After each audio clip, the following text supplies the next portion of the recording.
Aku terbangun di tengah malam oleh suara tangis yang tertahan dari kamar sebelah. Itu kamar kakakku, Rina, yang selalu tenang dan tegar seperti gunung. Tapi malam itu suara pintu dibanting membuat jantungku berdegup kencang. Aku bangkit dari tempat tidur, mengintip melalui celah pintu. Di sana, Rina sedang berdebat sengit dengan pacarnya, Lila, wanita cantik berambut pendek yang selalu membuatku merasa aneh setiap kali bertemu. "Kau tak pernah mengerti aku," seru Lila dengan suara gemetar, matanya memerah. Rina membalas, "Ini bukan tentang kita saja, Lila. Keluargaku, masyarakat ini, semuanya akan hancur jika mereka tahu." Aku mundur, tapi terlambat. Lila melihatku, dan tatapannya seperti pisau yang menusuk.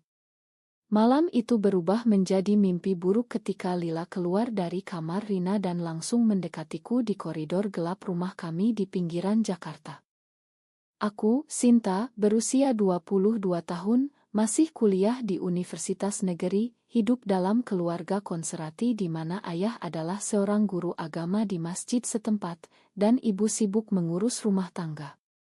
Rina, kakakku yang berusia 28, adalah kebanggaan keluarga, lulusan sarjana hukum, bekerja di kantor pengacara ternama. Tapi rahasia yang dia sembunyikan selama bertahun-tahun adalah hubungannya dengan Lila, rekan kerjanya yang juga seorang pengacara. Aku tahu tentang mereka sejak setahun lalu, secara tak sengaja melihat mereka berciuman di balkon rumah saat orang tua pergi. Awalnya aku shock, tapi lama-kelamaan aku memahami. Di Indonesia, di mana norma agama dan masyarakat begitu ketat, menjadi lesbian bukanlah pilihan mudah. Aku menyimpan rahasia itu, tapi malam itu semuanya berubah. Lila mendekatiku dengan langkah cepat, wajahnya basah oleh air mata. "Sinta, tolong dengarkan aku," bisiknya, tangannya memegang lenganku dengan erat. Aku mundur, tapi dia tak melepaskan. "Rina ingin putus karena takut keluargamu tahu. Tapi aku mencintainya, dan aku tahu kau satu-satunya yang mengerti." Kata-katanya membuatku bingung. Mengerti? Aku hanya diam, tak pernah ikut campur. Tapi Lila melanjutkan, "Aku melihat bagaimana kau memandangku, Sinta. Kau juga seperti kami, bukan?" Jantungku berhenti sejenak. Apa yang dia maksud? Aku tak pernah memikirkan hal itu. Tapi tatapannya begitu intens, membuat sesuatu di dalamku bergetar. Dia mendekat lebih dekat, dan tiba-tiba, bibirnya menyentuh pipiku dengan lembut, bukan ciuman penuh nasu, tapi seperti isyarat rahasia yang membangunkan sesuatu yang selama ini tertidur di hatiku. Pagi harinya, Rina bertingkah seolah tak ada yang terjadi. Dia sarapan dengan tenang, berbicara dengan ayah tentang pekerjaannya. Tapi aku tak bisa melupakan sentuhan Lila malam tadi. "Itu bukan apa-apa," kataku pada diri sendiri. "Hanya pelampiasan emosi setelah bertengkar." Tapi kenapa hatiku berdegup kencang setiap mengingatnya? Di kampus, aku tak bisa konsentrasi. Teman-temanku, seperti biasa, bercanda tentang cowok-cowok ganteng di kelas. "Sinta, kapan kamu pacaran lagi? Jangan-jangan masih trauma sama mantanmu yang dulu," goda mereka. Aku tersenyum paksa, tapi pikiranku melayang ke Lila. Apakah aku memang seperti yang dia katakan? Di masyarakat seperti ini, di mana pernikahan beda jenis adalah norma, pemikiran seperti itu terasa seperti dosa besar. Malam itu, Lila meneleponku. "Nomorku dia dapat dari Rina," katanya. "Makan aku kemarin, Sinta." Aku sedang emosi. Tapi, aku merasa ada ikatan antara kita. Suaranya lembut, tapi penuh keyakinan. Aku diam, tak tahu harus jawab apa. "Jangan bilang pada Rina," pintanya. Aku setuju, tapi itu adalah kesalahan pertama. Mulai saat itu, Lila sering mengirim pesan, bertanya tentang hariku, berbagi cerita tentang pekerjaannya. Awalnya aku anggap itu pertemanan biasa. Tapi lama-kelamaan pesan-pesannya membuatku merasa dilihat, dimengerti. Rina mulai curiga. Kenapa Lila sering menyebut namamu, tanyanya suatu hari. Aku menggeleng, berbohong. Kebohongan itu mulai menumpuk, seperti awan hitam yang menggantung di atas keluargaku. Konflik mulai memuncak ketika ayah menemukan foto Rina dan Lila di ponsel Rina yang tertinggal. Itu foto biasa, tapi kedekatan mereka terlihat jelas. Ayah marah besar. Apa ini, Rina? Kau bergaul dengan wanita seperti itu, serunya di ruang tamu. Rina membela diri, dia hanya teman, ayah. Tapi ayah tak percaya. Di Indonesia ini, pergaulan seperti itu bisa merusak nama baik keluarga. Ingat, kita hidup di masyarakat yang taat agama. Ibu menangis, memohon Rina untuk menjauh dari Lila. Aku diam, tapi hati kecilku berpihak pada Rina. Dan Lila. Malam itu setelah orang tua tidur, Rina datang ke kamarku. Sinta, aku tahu kau tahu semuanya. Tolong bantu aku. Aku mengangguk, tapi dalam hati, aku merasa bersalah karena rahasiaku dengan Lila. Lila datang ke rumah diam-diam malam berikutnya. Kami bertemu di taman belakang. Rina ingin putus, tapi aku tak bisa, katanya. Matanya memohon. Aku merasa kasihan, tapi juga ada sesuatu yang lain. Kenapa kau cerita padaku, tanyaku. Dia tersenyum tipis. Karena kau mengerti, Sinta. Kau juga merasakannya. Kali ini, dia memegang tanganku dan aku tak menariknya. Itu momen yang membuat semuanya berubah. Aku merasa hangat, tapi juga takut. Apa yang sedang terjadi? Di negara di mana undang-undang anti-LGBT mulai dibahas di parlemen, pilihan seperti ini bisa menghancurkan hidup. Hari-hari berikutnya, aku mulai menghindari Lila. Tapi pesan-pesannya terus datang. Rina semakin jauh dari Lila, fokus pada pekerjaan. Tapi aku mulai mempertanyakan diriku sendiri. Di masjid, saat ayah mengajar, aku mendengar ceramah tentang dosa pergaulan bebas. Allah melarang hubungan sesama jenis, katanya. Aku merasa seperti ditusuk. Apakah aku berdosa?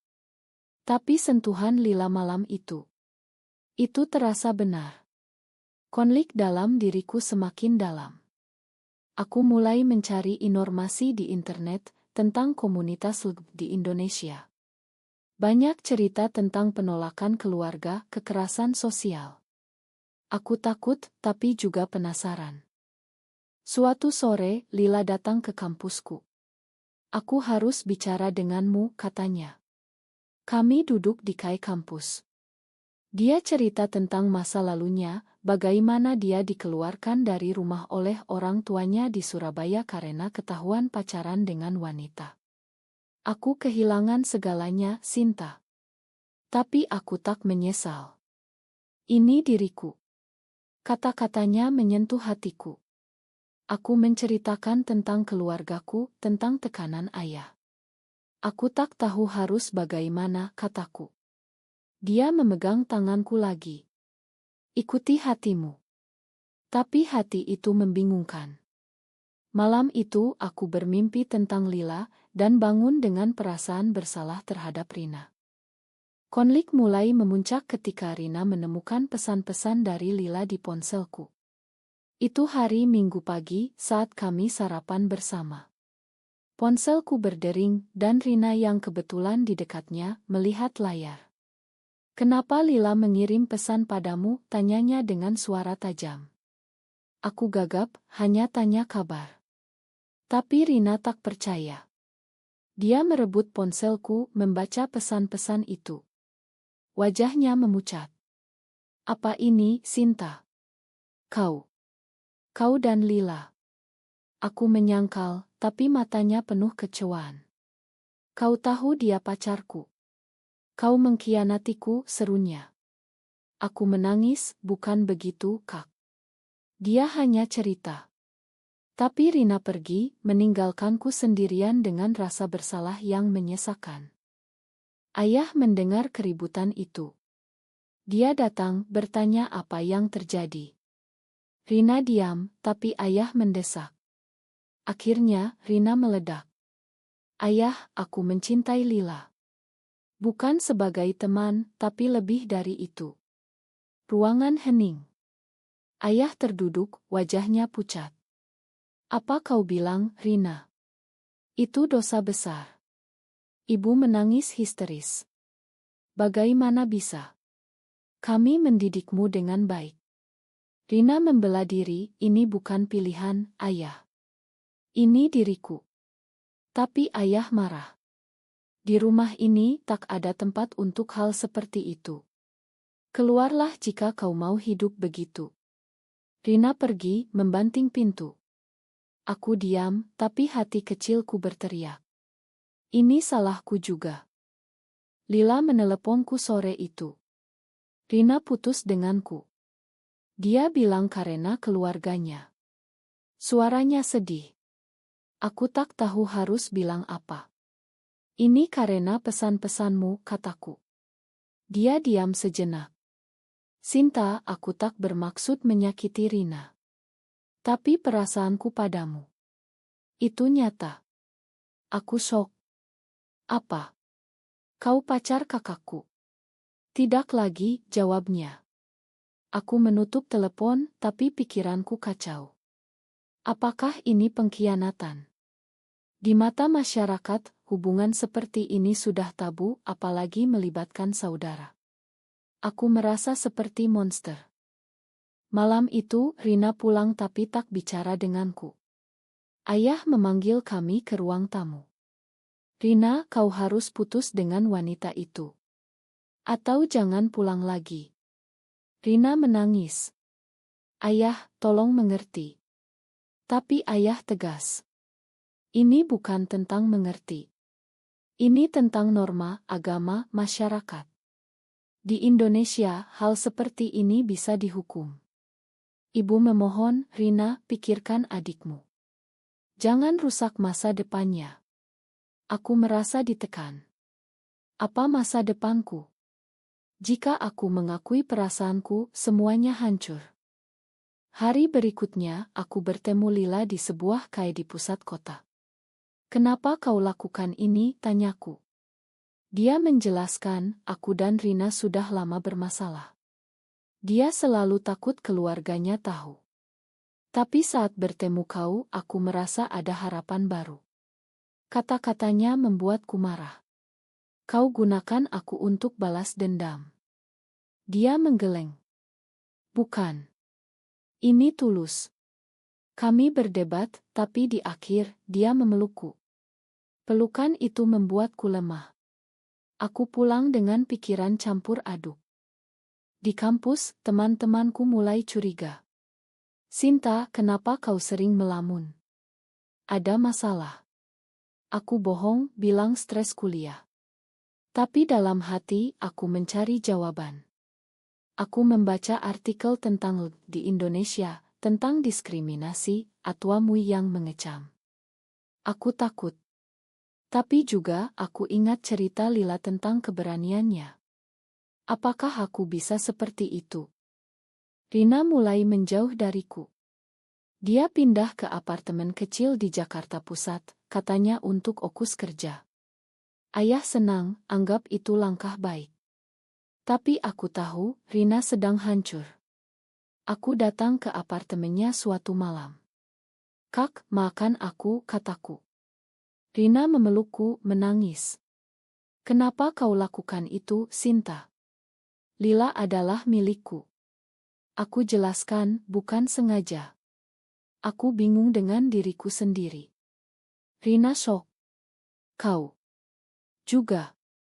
Aku mengangguk. Kami bicara panjang malam itu tentang perasaan kami, tentang tekanan masyarakat. Di sini kita harus sembunyi, kata Rina. Tapi apakah itu hidup?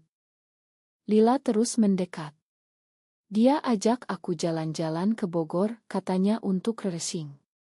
Di sana, di tengah hutan, kami bicara tentang mimpi. Aku ingin hidup bebas, Sinta. Tanpa takut. Aku tergoda. Tapi ingat keluarga.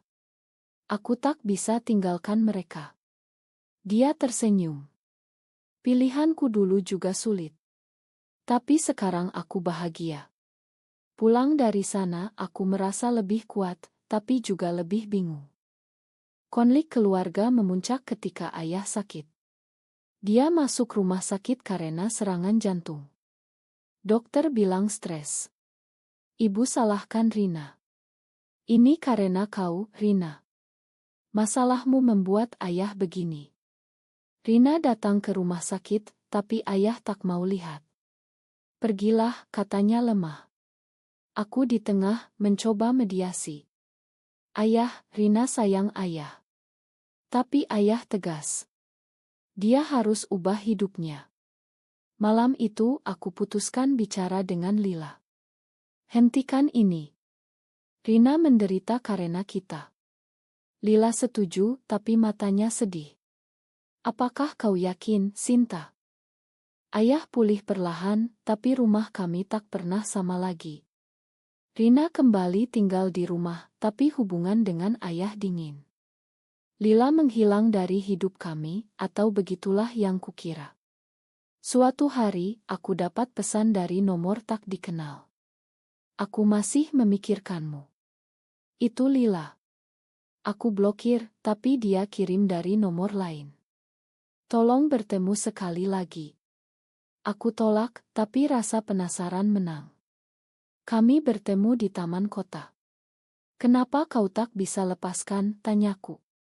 Dia cerita karena kau membangunkan sesuatu di diriku. Dan aku tahu kau juga. Kami berdebat lagi, tapi kali ini aku akui perasaanku. Ya, aku merasakannya. Tapi ini salah. Lila tersenyum. Salah menurut siapa? Masyarakat? Agama? Atau hatimu? Pernyataan itu membuatku berpikir dalam. Di Indonesia, di mana atwa dan opini publik menentang pilihan seperti ini berarti pengorbanan besar. Aku ingat kasus-kasus di berita tentang raya polisi di klub gay, tentang penolakan keluarga yang berujung bunuh diri. Apakah aku siap? Rina tahu tentang pertemuanku dengan Lila. Dia marah besar. Kau pengkhianat. Setelah semua yang terjadi, kami bertengkar hebat di apartemennya.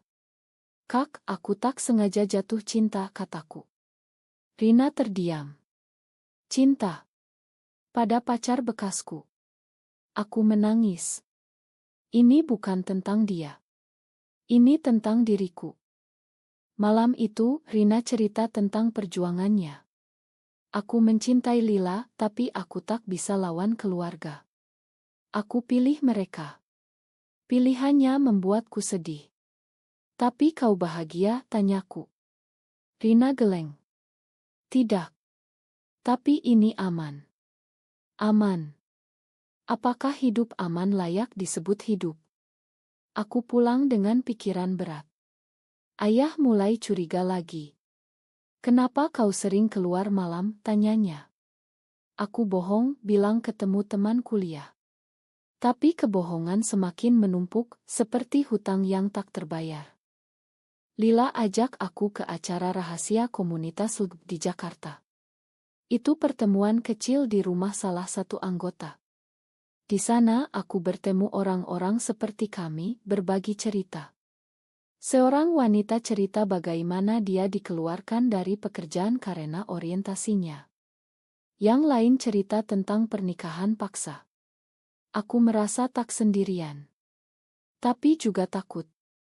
Bagaimana kalian bertahan, tanyaku. Mereka jawab, dengan saling dukung. Malam itu aku merasa lebih kuat. Lila memegang tanganku sepanjang acara. Pulang, aku putuskan, aku akan coba. Tapi realita menampar. Ayah menemukan undangan acara itu di tasku. Apa ini, Sinta? Komunitas apa, serunya? Aku gagap. Rina datang mencoba bantu. Ayah, itu hanya acara sosial. Tapi ayah marah. Jangan bohong. Aku tahu ini tentang hal-hal terlarang. Dia usir aku dari rumah. Pergi jika kau mau ikut jalan itu. Ibu menangis, memohon. Aku pergi, tinggal di apartemen Rina. Ini harga yang harus dibayar, kata Rina. Tapi matanya penuh penyesalan. Hari-hari berikutnya, aku hidup dalam ketakutan. Teman kampus mulai gosip. Sinta, katanya kau lesbian. Aku tolak, tapi rumor menyebar. Kuliahku terganggu. Profesor memanggilku, bilang harus jaga nama baik. Di masyarakat konservatif seperti ini, reputasi adalah segalanya. Lila dukung aku. Kita bisa pindah ke kota lain, seperti Bali, di mana lebih terbuka. Tapi aku ragu. Keluargaku. Rina. Rina putuskan bicara dengan ayah. Ayah, Sinta seperti aku.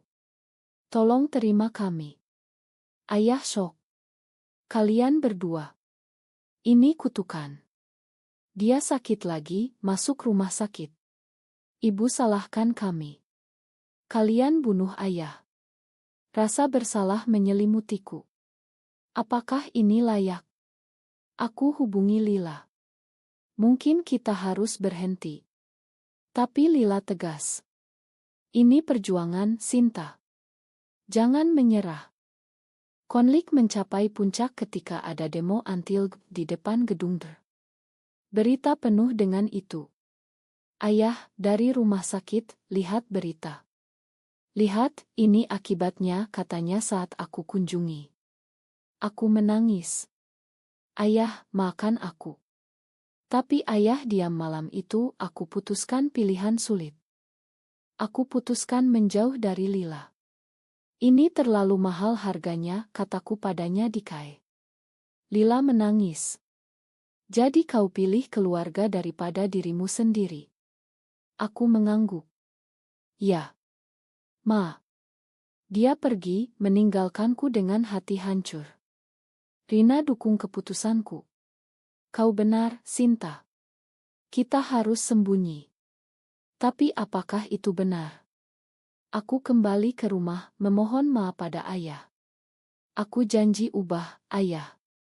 Ayah terima, tapi matanya penuh kecewaan.